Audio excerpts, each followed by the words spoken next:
Good morning student, this is your 9th class chemistry and we are revising lesson number 3 जिसमें हम आज discuss करने वाले हैं मोल कॉन्सेप्ट। मोल कॉन्सेप्ट क्या होता है? मोल एक क्वांटिटी होती है।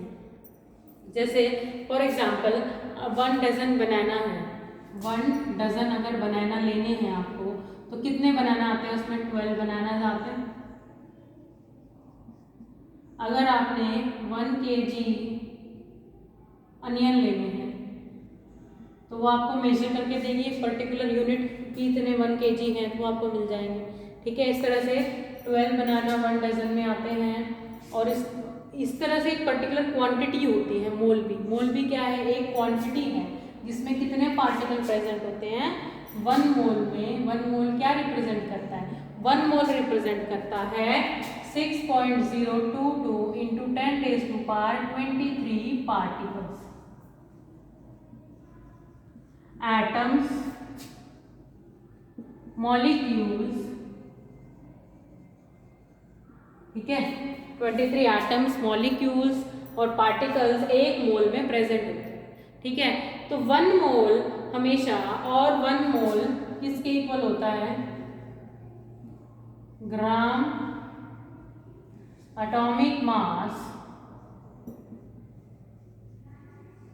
और molecular mass. Last time discuss किया था मॉलिक्यूलर मास क्या होता है, atomic mass. Atomic mass atom का हो गया, ऑक्सीजन का एटॉमिक मास 16 हो गया। ठीक है, और 1 मोल किसका? मॉलिक्यूल का हो गया, तो ये O2, ये इसका मॉलिक्यूल हो गया, इसका मॉलिक्यूलर मास के बराबर हो गया 1 मोल। तो 1 मोल O2 का 16 ग्राम के बराबर होता है। 1 मोल O2 का कितना? 32 ग्राम के इक्वल होता है। मॉलिक्यूलर मास और ग्राम एटॉमिक मास के इक्वल होता है। तो 1 mole is equal to 6.022 10⁻23 particles, atoms and molecules, और 1 मोल ग्राम एटॉमिक मास और मॉलिक्यूलर मास के बराबर होता है। ठीक है, अब आपका जो 1 मोल है इसको हम इस तरह से भी रिलेट कर सकते हैं। 6.022 एटम्स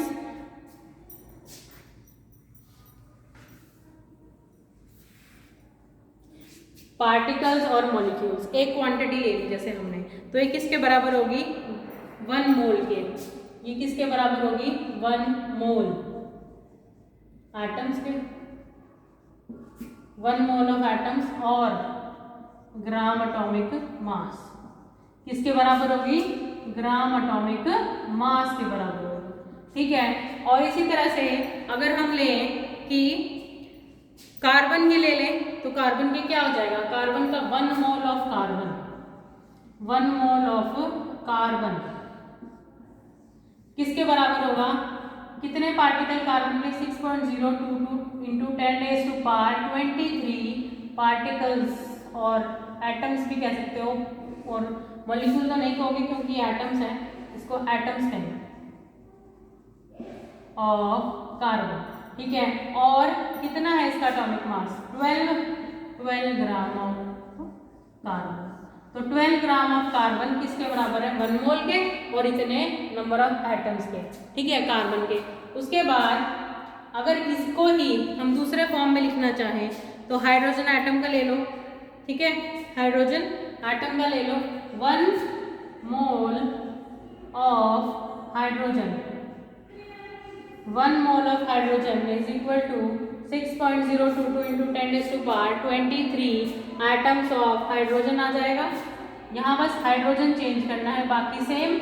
उसके बाद वेट कितना होता है? 1 होता है, 1 gram of hydrogen, 1 gram of hydrogen के बराबर होता है। ठीक है, इस तरह से आप मोल कॉन्सेप्ट को निकाल सकते हैं। तो number of moles weight upon molecular weight के बराबर, ये फॉर्मूला होता है नंबर ऑफ मोल्स निकालने का, weight upon molecular weight.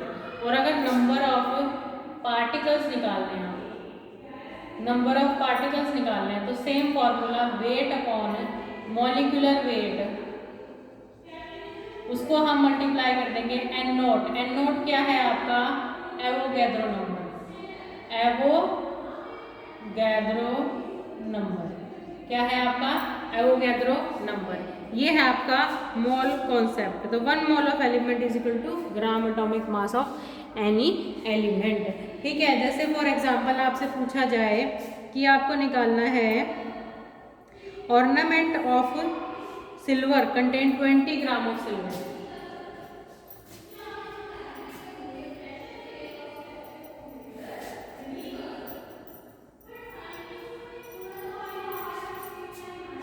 Ornament of silver है 20 ग्राम।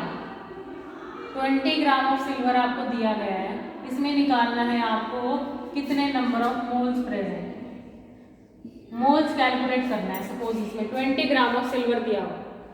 सिल्वर का सिंबल ये होता है, एटॉमिक मास होता है 108 U। ठीक है, अब नंबर ऑफ मोल्स n कैसे निकालोगे? वेट कितना दिया हुआ है 20 ग्राम, मॉलिक्यूलर वेट कितना है 108। वेट कितना दिया हुआ है 20 ग्राम, मॉलिक्यूलर वेट कितना है 108, तो कितने मोल आ गए 0.185 मोल्स। इस तरह से आप मोल कॉन्सेप्ट यूज कर सकते हैं नंबर ऑफ मोल्स निकालने के लिए। ठीक है, उसके बाद नेक्स्ट आता है आपका एवोगैड्रो नंबर। अगर हमें निकालना है, मान लो किसी नंबर ऑफ मोल्स दिए हुए हैं और आपको क्या निकालना है, पार्टिकल निकालने हैं। क्या निकालना है?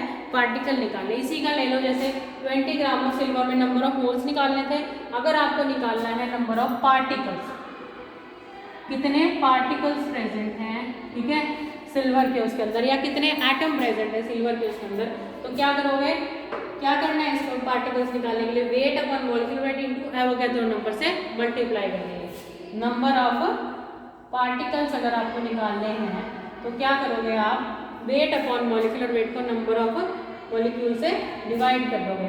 108 into number of Avogadro number कितना है 6.022 इंटू 10⁻23 से मल्टीप्लाई कर दोगे आप, ये आ जाएगा आपका number of particle 0.185 into 6.022 into 10⁻23, ये आ जाएगा आपका।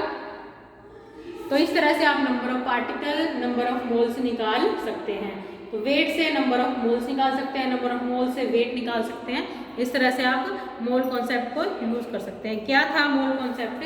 किसी भी क्वांटिटी का 1 मोल, किसी भी एलिमेंट का 1 मोल। एक बार दोबारा से रिवाइज कर लेंगे हम इसको, आप देखिए जरा एक बार।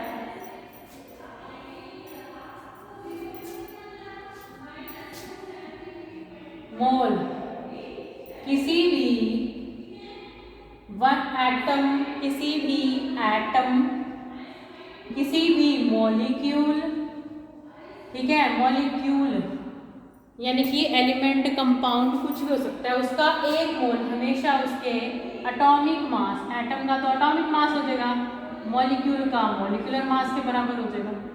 ठीक है,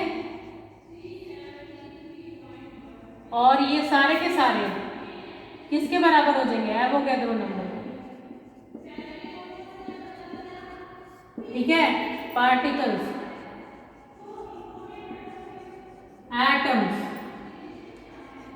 ठीक है, पार्टिकल्स, एटम्स इसके बराबर हो जाएंगे। तो 1 मोल कार्बन का किसके बराबर होगा, एटॉमिक मास 12 के, वो कितने पार्टिकल के बराबर होगा, एवोगैड्रो नंबर के।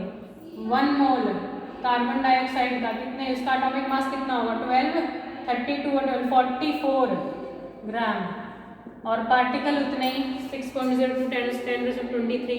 ठीक है, समझ में आया? इस तरह से निकाल सकते हैं आप 1 मोल में कितने पार्टिकल होते हैं, एवोगैड्रो नंबर, और किसके बराबर होता है वो, एटॉमिक मास और मॉलिक्यूलर मास के बराबर होता है। नेक्स्ट लेक्चर में भी हम इसी से रिलेटेड कुछ न्यूमेरिकल करेंगे। ठीक है, तब तक आपको इसको रिवाइज करना है। Thank you and have a nice day.